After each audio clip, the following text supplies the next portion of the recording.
nangyari. Nang ikatlong araw ako'y naupo sa ilalim ng isang puno ng hensina. At narito, may lumabas na tinig mula sa isang mababang punong kahoy sa tapat ko. At nagsabi, Ezra, Ezra. At sinabi ko, narito ako, Aba, alayan.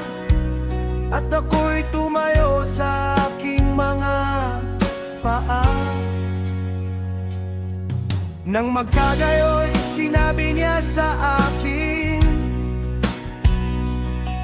sa mababang punong kahoy na yaon ay hayagan kong ipinakilala ang aking sarili kay Moises at nakipag-usap sa kanya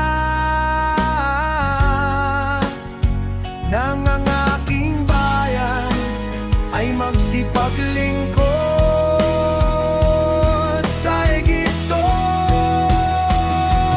At sinugo ko siya at inakay ang aking bayan palabas ng Egipto. Dinala ko siya sa bundok ng Sinai at siya'y aking iningatan sa akin sa mahabang panahon. At sinabi ko sa kanyang maraming kamangha-manghang mga bagay at ipinakita ko sa kanya mga lihim ng mga panahon at ang wakas. At iniutos ko sa kanya na sinasabi,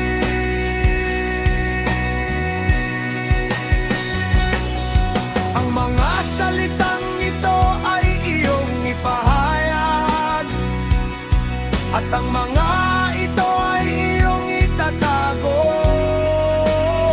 na iyong itatago sa iyong puso.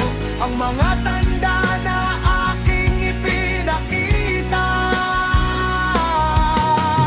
at ang mga pangitain na iyong nakita at ang mga pakahulugan na iyong narinig, sapagkat ikaw ay aalisin sa lahat. At mula ngayon ay ikaw ay mananatili kasama ng aking anak at kasama ng mga tulad mo hanggang sa magwakas ang mga panahon. Sapagkat ang sanlibutan ay nawalan ng ang kabataan at ang mga kapanahunan ay nagsisimulang tumanda. Sapagkat ang mundo ay nahati sa 12 bahagi at ang 10 bahagi nito ay wala na, at ang kalahati ng ika-10 bahagi at ang natitira ay yaong kasunod ng kalahati ng ika-10 bahagi.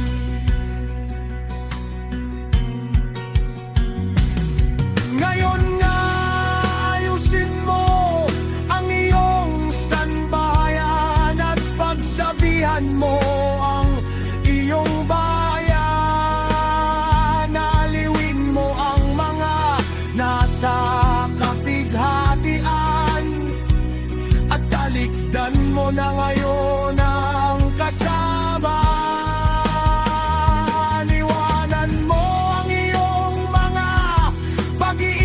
Na may kamatayan, itapon mo ang mga pasan ng tao.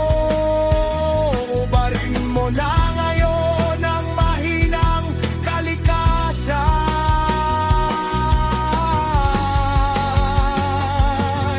at isantabi mo ang mga pag-iisip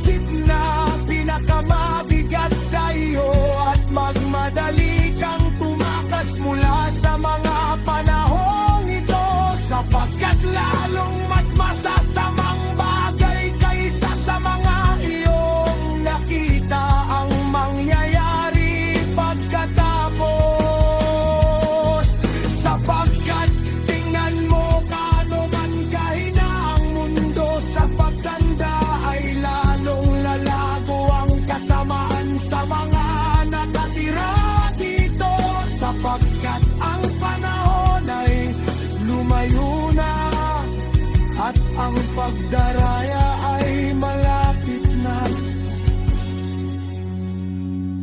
sapagkat ngayon ay nagmamadaling dumating ang pangitaing iyong nakita.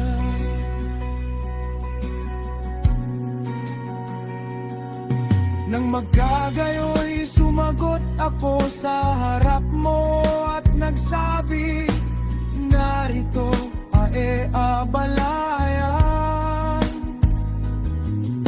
Ako'y paroroon ayon sa iyong iniutos sa akin, at pagsasabihan ng bayang naririto. Ngunit silang ipanganganak pa lamang, sino ang magpapaalaala sa kanila?